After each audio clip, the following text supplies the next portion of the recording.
welcome everyone. My name is Nancy Parsons, and I am CEO and co-founder of CDR Companies. We're delighted that you're here for CDR Live, and I have an amazing guest today. We're going to have a lively discussion. I have Ioanna Onasi with me, who is the CEO and co-founder of Dexico. She's an applied generative AI thought leader with a background in psychology, talent development, and strategic management.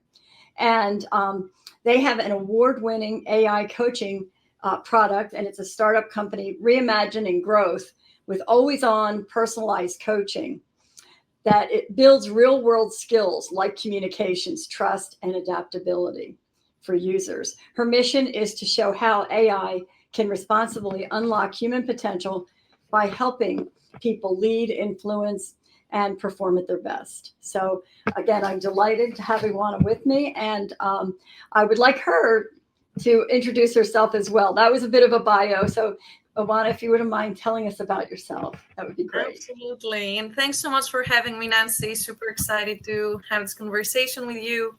In terms of a quick background, I'm originally from Greece.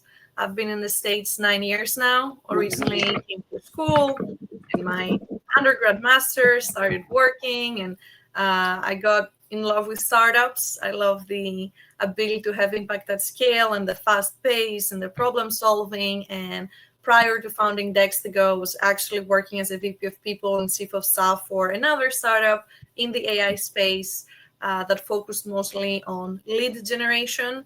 So it was in the sales tech space, and working with a lot of the sales talent, but also across departments to train them, to hire talent. I realized how important power skills are. You know, others call them soft skills, others call them human skills.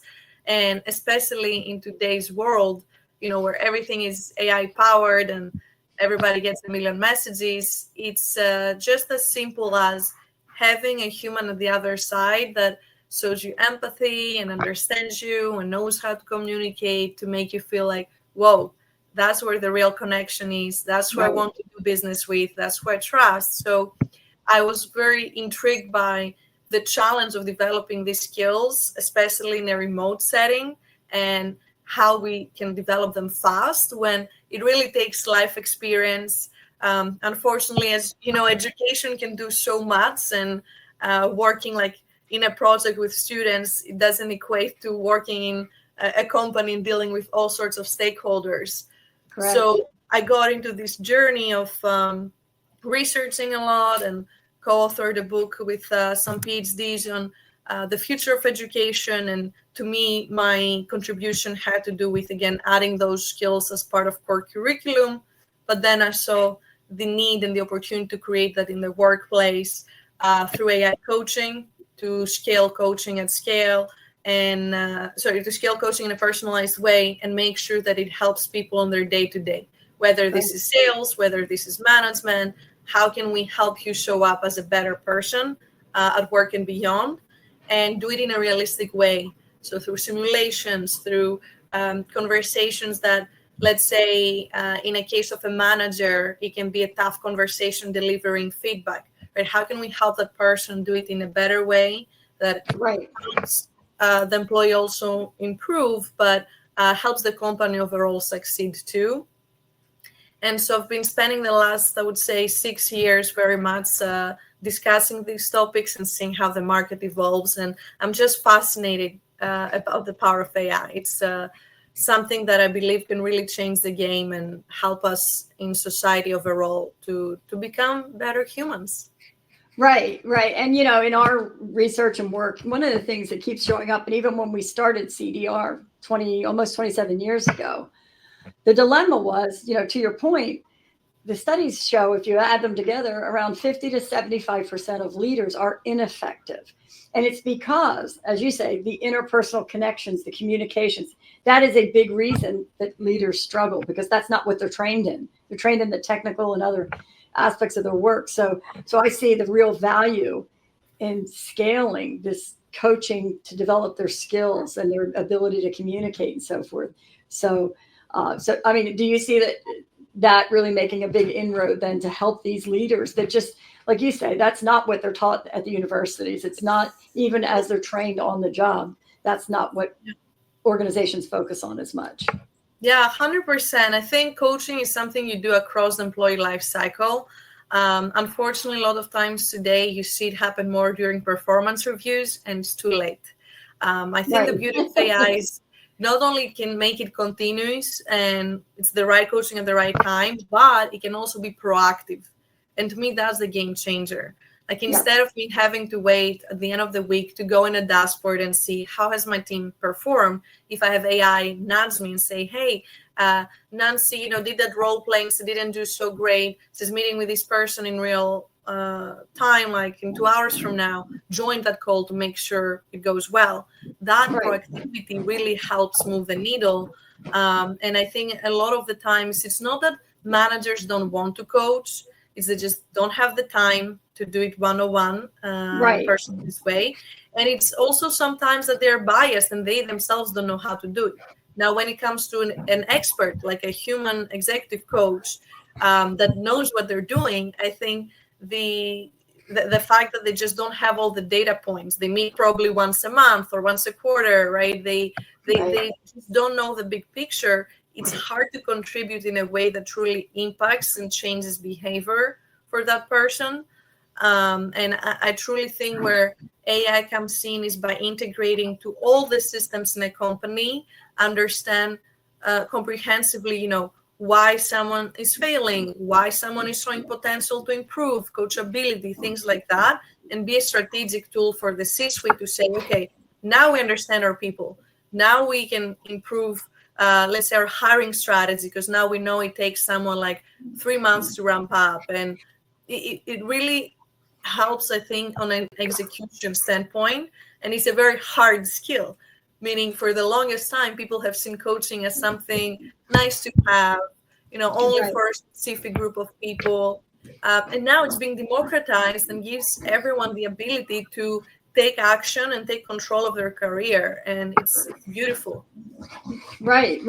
I mean, that's with our True Talent Coach. We do digital avatar coaching for the assessments. In our research and so forth too. What I loved about it is, like you said, everyone gets coaching at the top of the house, live coaching, maybe the top 10 or 15%.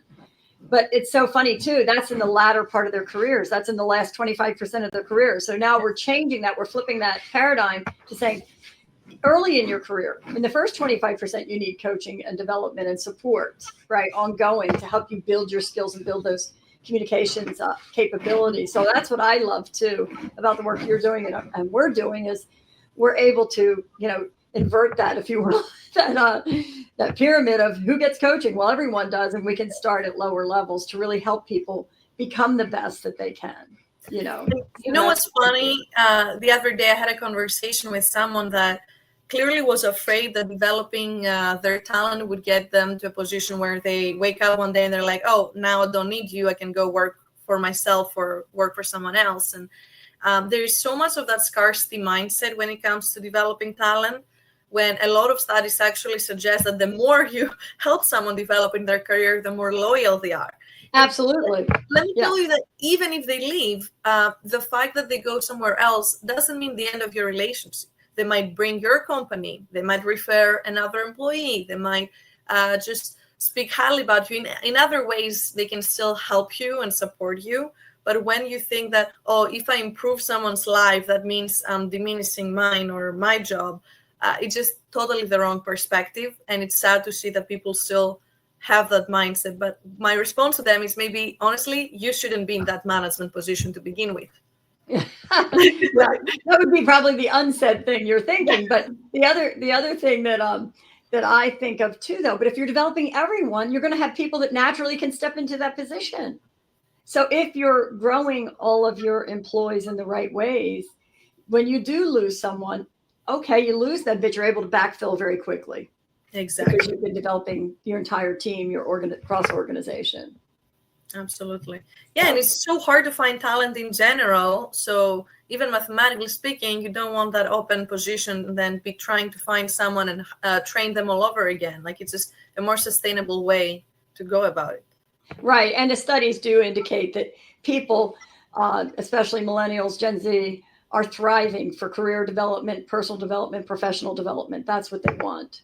So I think you're right, and that will keep them loyal versus having them, run to your competitor, right? Yes, and they want it in the day to day. They don't want the once, a month or only in onboarding. They want that to be accessible to them all the time in a way that they can see also the benefit. I think that's Right. another big point. They want to know the impact. Why should they change behavior? What will it do to help them achieve their KPIs, improve their career trajectory, etc.?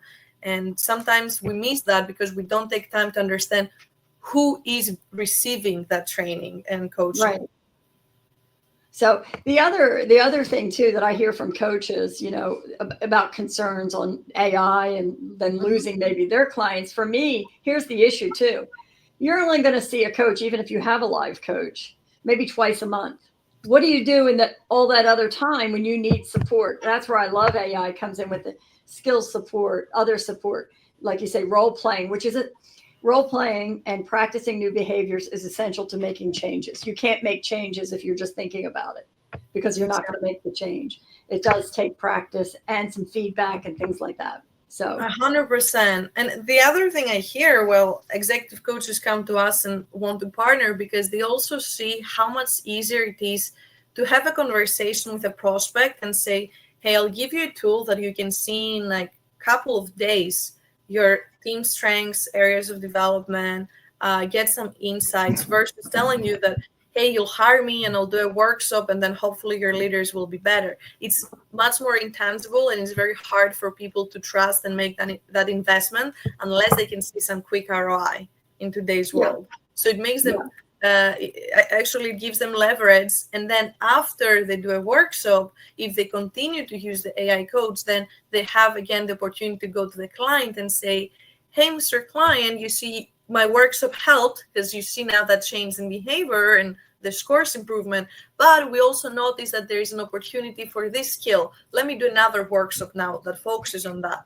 So it really helps them on a business standpoint too, with how they show up and how they renew and how they upsell. Right.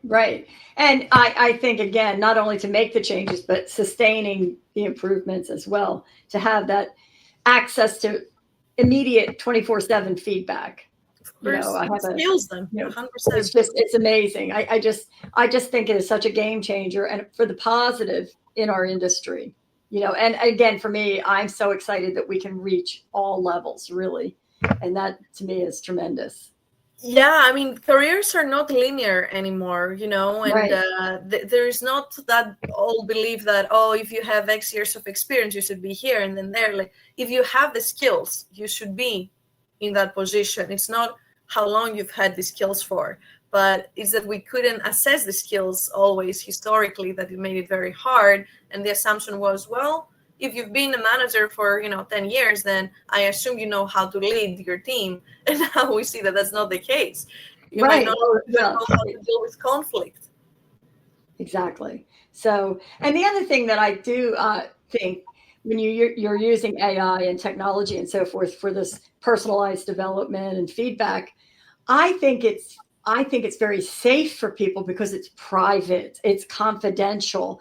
And we've had feedback, for example, that they like having, say, in our case, an avatar, because they don't feel like they're being judged by a human. They can work through tough issues and feel safe, if that's, because when we did our beta testing and so forth, that was interesting that we found, people love it because they don't have to worry about what is this person thinking about me. I see that all the time too. Yes. And it is the same thing, like you do human to human role play too. And I always say it's not only the judgment side, it's the bias that comes in, because we can talk every day for a month and I'll get to know what excites you, what basically I should say to make you smile. It doesn't mean that this is now a skill that translates to me speaking to someone else. And what happens with role plays, especially like how we do it, is we take into account the specific person you're about to meet and run also psychological analysis. We get psychographic data, quotient, etc., and do a very realistic role play. And I think that's very important because it keeps you on your toes while, to your point, in a psychologically safe space to fail and learn and try different approaches. It's not to say that you couldn't do that directly if you met someone for the first time, but obviously it would be awkward if you change your approach like 5 times in an hour call and it's too late and too risky because they might never want to talk to you again. So the fact that you can do that in AI with an AI coach and then show up prepared, I mean, it already increases your chances of succeeding by 10x. Yes, it's great. So if you would tell us a little bit about Dextico, about your company, how it started, what you're doing, and what you're focusing on now, that would be great.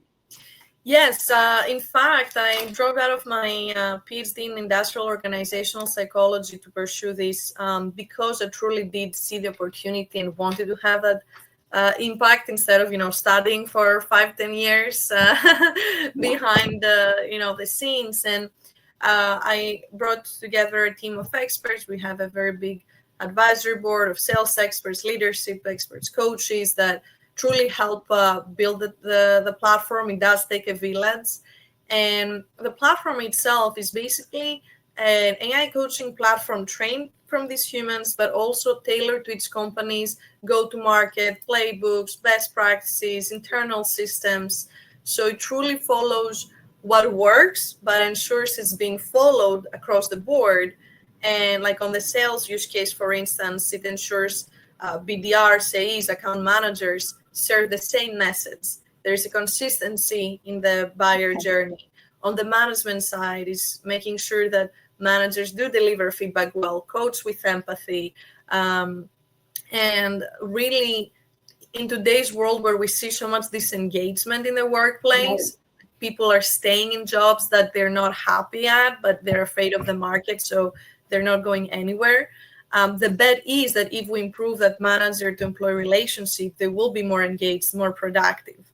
And so what we've done is we're offering basically 4 specialized AI coaches on these areas, including motivation and the sales Q&A and the role play, so that you get to feel confident that no matter the challenge, you get that support and you can see transparently your improvement of coachability, your influence, empathy, gravitas, all these soft skills that, quite frankly, no matter the industry, you need. And so on the admin side, like we get to show you the trends and what do we think are the insights that you need to now take and consider your strategy. I truly don't believe LMSs and a lot of other tools are a checkbox, right? Like, okay, I can even make a ChatGPT agent and give it to my team, but how do I know what's the impact? Are they improving? Where are they stuck? How can I now improve the enablement material I'm making? I think these are stuff that now Dextico helps people with, that they see how an AI tool that is actually improving human skills can help their entire company be more productive, efficient, and in a fraction of the cost. Right. And I think too, again, you're able to scale and deliver to everyone as they need it, so it's kind of just in time learning and development. If I've got a big sales call or business development meeting, then I can work with your system to help me prepare for that. Is that right? So now let's talk about the benefits. We see on average 50% higher ramp up time. People don't realize how much time is being wasted during onboarding a new employee, just because you're not always there to answer questions or they need to get adjusted to the culture. And so having an AI coaching platform trained on also your values and how you do things and all the processes saves them so much time from going and trying to figure out where in that PDF I can see, the portion about how do I file a report and whatever. It really is a game changer, I think, also financially, because that period, till the employee performs and gives you that ROI back, can be so costly, especially if they're a bad hire. So now you can quickly see, is there potential there? Is this person coachable? Are they asking the right questions and things like that? So you don't have to wait till end of quarter, end of the performance review. So I think that is huge, the ramp up benefits. And then on the sales side, we see 30% shorter sales cycles because people now know how to do qualification better. That's the Oh, number okay. one issue in sales. If you don't do good discovery, you don't ask those probing questions that uncover true pain, Right. and you put a deal in a pipeline and then you keep talking to them and wasting time and there's no real use case, it's so inefficient and gives you terrible forecasts. But you see it now play out so much with all these AI companies that they say there's no ROI. I think it's because people are so excited to buy, but the company doesn't qualify them. And then you see churn, and it's a vicious cycle. So now knowing that your sellers ask the right questions and know how to align value with whatever problem the customer has, shortens the sales cycle and increases your win rates. I think, to conclude here, I mean, funnels used to be like this, right? You used to have folks on top of funnel and then a few going down. Now funnels are like this, but they're more qualified. I can't hear you. Nancy, I can't hear you.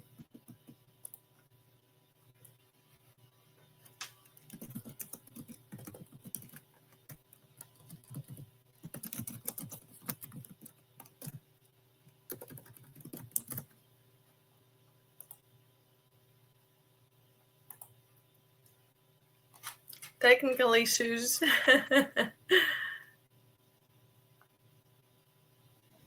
Oh, wait. Now I hear you. Okay, Awesome. good. I had muted. Well, never mind. I muted my phone and it muted my Mac Air. My apologies. I've got a new Mac and it plays games with me. So anyway, No worries. So no, but what I was saying, what I like too is, like you said, often you waste a lot of time on no-go prospects. Sales folks might, because they keep, but you're able to help them really focus and get to the point more quickly, whether this is viable to keep going or not. Either rule them in, include them in, or move on to another prospect, correct? Exactly. And be prepared for potential objections and key motivators that this prospect has. So for example, a well-known objection is pricing. Yes, you know that everybody might bring that up, but if you know that someone is more likely to bring that up, you now are more prepared and can talk to your manager, maybe have some alternatives, like how much discount can we give? Can we do different terms? Like, it's all about, again, being proactive, because right now there's no patience, right? Like, buyers show up in calls, expect you to know everything about them, understand their business model, know how to pitch them without pitching, but having more of a consultative approach. So the bar is super high. And anyone that doesn't take advantage of these type of solutions to prepare, I think will very much struggle in the long term, if not already. Yeah, no, I think it's great. And being like you, leading a company, I'm now pulled into sales, and that wasn't my background. That's not my background, but I'm in there in those meetings and so forth. So I think it can be helpful. What I'm saying is, to everyone, whether you're a direct salesperson or not. Of course, everyone sells. Come on, whether you're a customer success or a product person or HR, you're selling a position. It's the same thing. That's why these are transferable skills. No, that's so true. So tell me a little more like personal. How is it to you in being a CEO of a startup, as an entrepreneur? What's it like? So helping other young entrepreneurs think about going this direction. Tell me what you love about it. Tell me what challenges or what things you find more difficult or aggravating about it. How's that? But what do you love about it? I think had I known how hard it is to start a company, I wouldn't have done it. The truth is, it's extremely hard. It challenges you in all ways possible. I now also cannot see myself doing anything but this. So it's that irony of it. But I never sugarcoat and always tell people, like, I also mentor other founders and I'm part of many accelerator groups and things like that. unless you're 110% that this is your mission, you're trying to do it for money or for any other reason, I mean, it's just not going to work out. It's extremely tough because you have to work with so restricted resources initially and do something so big and so unique that others can see value and join you in this journey, because it does take a village. But I think it's fascinating that we can indeed create value and build something from nothing that can have a tremendous, positive impact on the world. I think the most challenging part is always balancing, what you have now versus what you want it to be. Right. So that vision versus, okay, now we have to sell this, but I know it can be that. The most exciting part, I think, is the fact that, I mean, our team is so international. Everybody's coming from a different background, age group, ethnicity, speaks different languages. Like, just the diversity of the people I work with and speak to daily is insane. Like, I could have never imagined that.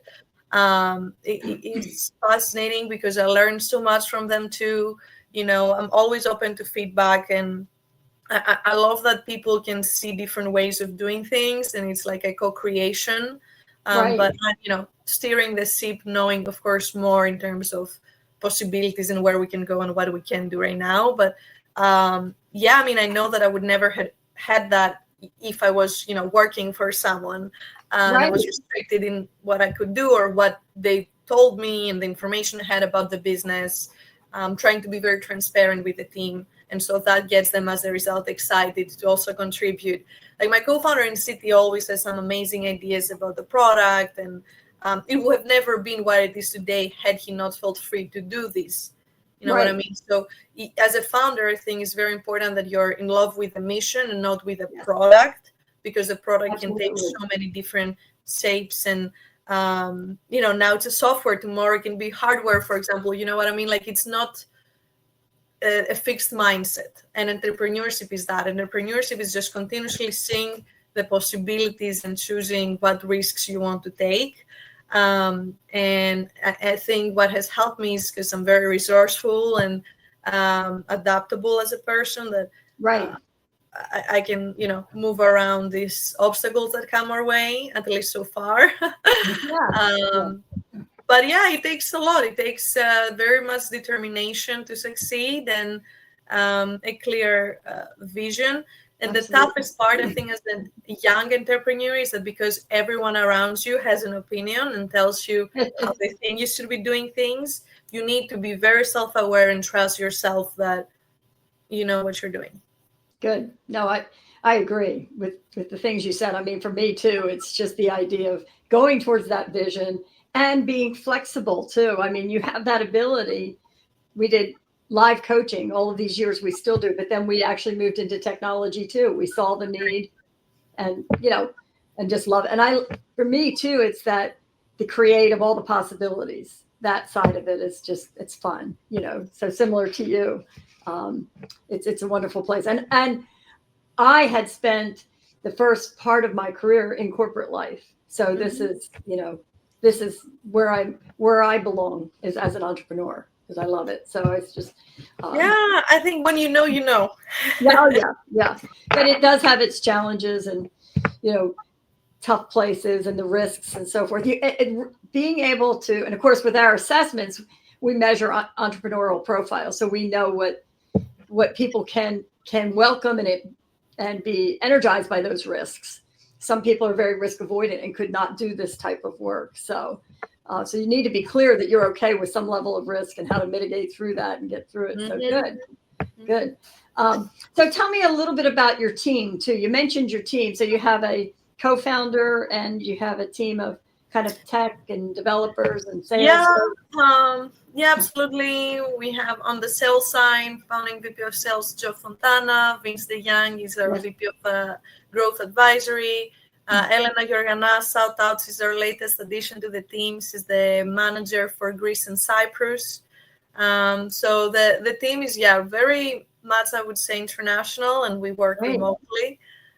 So, again, as we were saying earlier, that comes with pros and cons. But Oh yeah, yeah.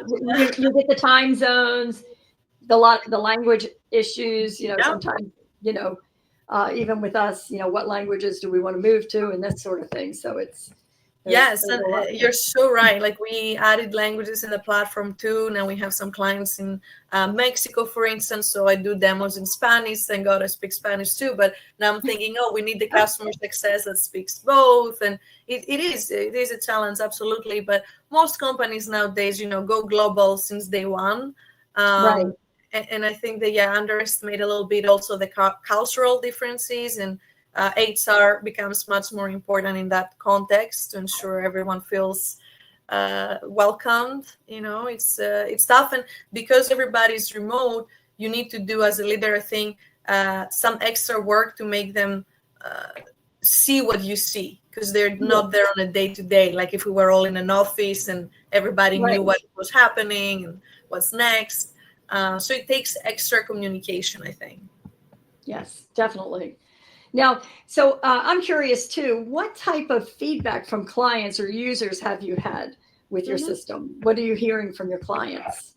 I think number one, you already mentioned, is about how comfortable they are talking to AI. And I mean, you see it even with the adoption of ChatGPT and other tools. That's definitely something people do crave. It also speaks to the fact that they don't feel comfortable with their managers, which is very sad. And sometimes I can see, from the types of questions they ask too, like, oh, I'm afraid my manager won't promote me, or this and that. Like they're not comfortable having these conversations. And I think the more Gen Z, like the younger generations, are also so conflict avoidant that getting a different perspective on how to approach a discussion is very helpful for them. But for example, on the leadership side, what we do is, let's say the question is setting clear direction to my team. Dexago will ask you first how you're approaching it, understand, how you were going to go about it, and then gives you more ideas. And that space to reflect is so important. What I dislike about ChatGPT and some other tools is that they just want to give you the answer straight up. And that kills your critical thinking. It kills your thought process. Exactly. It's definitely not productive at all. Versus if you have a coaching approach that really is making you think and it's making you practice, and it's incentivizing you with gamification and other elements, and you can see that growth, and you become addicted to your own personal growth in a healthy way. And that, to me, is very important, because a lot of companies, back to the lack of time or whatever other issue exists, they don't focus on whoever is not self-motivated. And if you see it statistically, the percentage of people who are those that do like Duolingo every day and are super into self-driven, learning approach is a very small percentage. So what do we do about all the rest? You can't be thinking as a leader that, oh, I'll just hire everyone who's self-motivated and A players. Then you better have a lot of money, because the moment they get a better job, they're out. The question is, how do I improve my C and B players, and how do I get them excited to want to improve themselves? And so the feedback we get is that the solution is very personalized, and again, with the gamification and the ease of use, makes people want to come back to it. Good. And they get to quickly also see, as I was saying earlier, in a few days, like, where is the average of our team in all these skills, and where is the problem? Like, on the sales side, is it they don't have knowledge of what they sell? Is it they don't engage the buyer? What is it? So we can course correct. And on the other side, if they're doing great, what does great look like? How can we replicate that? What is Dexago telling us? Because when these people leave, like, let's say your C-suite is an amazing, or not even C-suite, but like a tenured seller is amazing and they know everything, but they don't have it documented. When they leave, that knowledge leaves the company. So how do we create this succession planning, and how do we prepare for that situation? Tech can really help with that.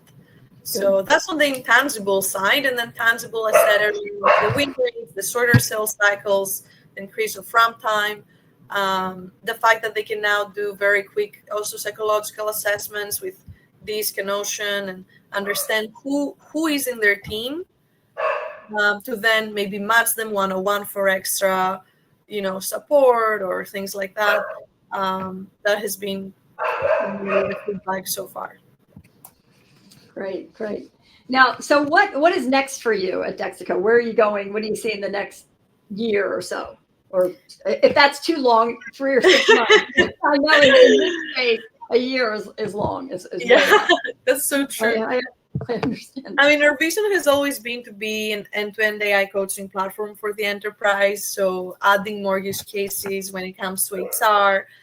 We now partner with Ioanna, mentioned, our country manager in Greece and Cyprus, to develop a talent agency that will impact the entire employee life cycle, including on her side, the human, for instance, side of recruitment with the application of AI from Dexico. And we want to prove that there is, that ideal world where AI and humans work together.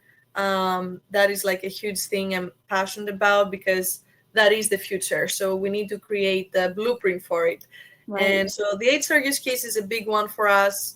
And then we just launched also a new freemium that I will posting about shortly, but it's basically a post-call analysis, because I believe there's so many tools that do post-call analysis but are missing critical skills. It's not about how long each person talked and if you followed your, let's say, medic process or whatever. It's again highlighting those human skills. What was the impact? Did you influence the person enough that after the call, let's say they were a champion, they go and talk to the decision maker internally on your behalf? A lot of people just stop on, did I say the right thing? Right. It's also how you said it. And we want to measure this. And that's very exciting, because no matter if you're an IC, individual contributor, or a commission seller, now you can also get access for free to something that will help you accelerate your career. Great, great. Well, do you have anything else you want to add? I really enjoyed learning more about your company, what you're doing, where you're going. But do you have anything else you'd like to add? I would just give an advice to people out there looking for solutions, because I think, and I totally sympathize with that. When you're looking for a solution, you're kind of hoping it can do everything for you, and it's very unrealistic. I think buyers have to be very precise about what they're looking to solve for. And it can be, for example, I want to cut ramp time when I'm hiring someone. It can be, I want my team to qualify better. I want my managers to get a better score in the next year 360 review. It has to be something very concrete, or else they won't be able to see, if it worked or not for them. And talking to people from all sorts of backgrounds, again, I see that AI is like such a big thing and confusing thing for them. But when you dive into and try to see how it applies to like your day-to-day, it's much simpler to comprehend. Yeah. So it's about doing, like a job analysis. Okay, what do I do in a day-to-day? How much of that can be automated? How much of that can be done with AI? Then I go and search for a tool. Not, let me go and see what are the AI tools out there and try to reverse engineer it. Yeah. Yeah. So, no, I agree. But I'm obviously, I love it. I love what you're doing. And just the AI I love what you're doing. So yeah, we do obviously the self-awareness piece, the first step, and that's why we want to partner with other organizations like yours who then do continued skill development and other things that move forward with that client. So, well, very good. This has been interesting. I really appreciate your joining me today. And, likewise. Wish you the best, and we'll stay in touch, of course.